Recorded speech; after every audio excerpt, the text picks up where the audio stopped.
Hi all mga sismars, welcome back ulit sa ating YouTube channel. So for today's video and content, this is another camera review na naman. So I hope, letter F.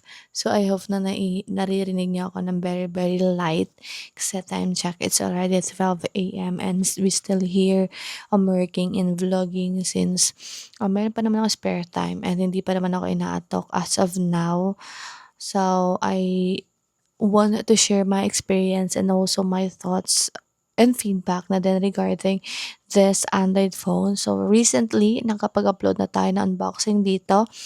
And again, we purchased this one online, amounting of 2,500 lang. If you still want to purchase this one after hearing my feedback and also this my reviews and some samples na din if you're going to check. If you still want to consider buying, just click the yellow basket here somewhere sa video natin or link sa description box. So, we have the Xiaomi Redmi 8CX that we recently unboxed. But before I share my experience, feedback, and thoughts with the camera of this Android phone, let me go ahead and share you guys the specification when it comes to camera ng ating Android phone. So, meron itong single main camera na 8 megapixel at meron din itong selfie camera na 5 megapixel. Pagdating mga sa video recording, cover ito ng 1080p with 30 FPS. So, yun yung resolution niya and also specification niya when it comes sa camera.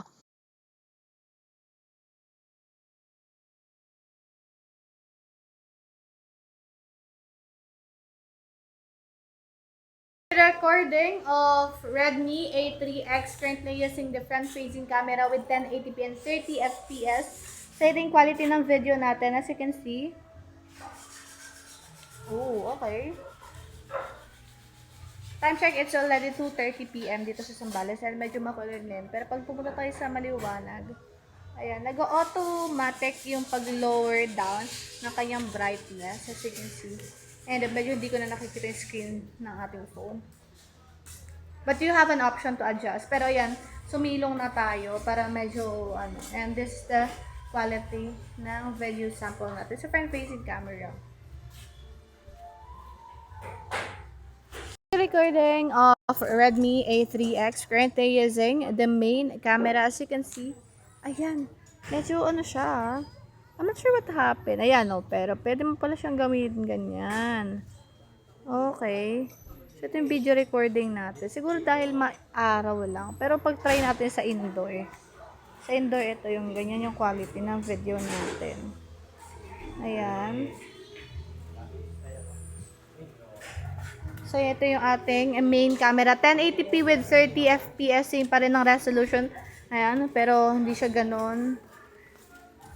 Yung kaganda yung stabilization niya.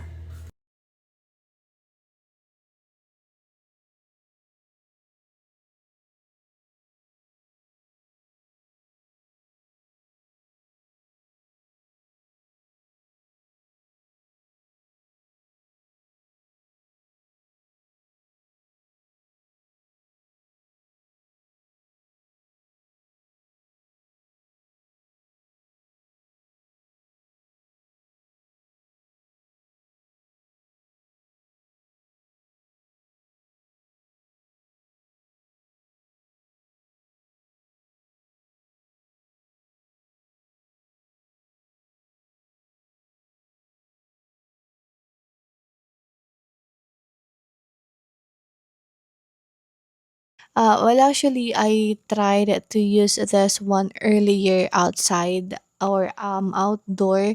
Mga siguro around 2 to 3 PM. Yan, medyo maliwanag pa naman sa bahay. And we are actually here sa Zambales. Init pa that time and maliwanag pa.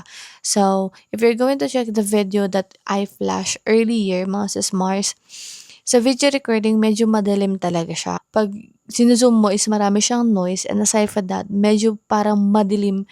Parang may shadow effect. Parang may shadow and cloudy siya, mga sis Mars. And that is just for video recording. Sa front-facing camera, same din. Parang ang pale kung tignan and sobrang dull nung skin ko. Pero nung tinry ko siya sa pictures, ayan, medyo na-surprise ako na okay naman siya using pictures. Though, expected yun na yun kasi some of the Android phone right now is marami ng mga AI or like may mga features na sila to enhance yung mga photos natin na ika-capture. So, that is just based on my experience and some samples na din gamit yung ating Redmi A3X. Yun lang naman mga sis-Mars yung napansin ko. So, ang tanong diyan is maring ano mare-recommend mo siya sa vlogging or something, or you can just recommend this one as a secondary phone, a main phone. So, for me mga sis-Mars, if I'm going to rate this first Android phones, when it comes sa kanyang camera from 1 to 10, I'll go with siguro 6 out of 10. So, 6 out of 10 kasi okay naman yung photos niya, though kasi mas mahilig ako mag-take ng photos kasi pag sa camera, I'm using the DJI. If by any chance magfi-film ako or something, I'll be using the DJI. Sa video recording, start vlogging and you want to use this Android phone, ko siya masasuggest na gamitin yung mga sis-Mars since hindi ako ganun ka-okay sa kanyang quality when it comes sa video recording. Though, if maggagamitin niyo lang siya to capture something, capture some events, ayan, pwede naman siya kasi okay naman yung kulay and buhay naman yung picture pag nag-capture kayo using this Android phone. Again, this is just a quick feedback and update ano din mga sis-Mars. You can go back to the video to check yung mga samples and video samples natin. I'm not a pro when it comes sa reviewing ng mga tech. I'm just telling you guys my thoughts and my feedback when it comes sa ating Xiaomi Redmi A3X. So once again, my name is Maring Anna. Don't forget to follow me on my TikTok account. Sorry, see you sa ating next vlog. Bye, yours.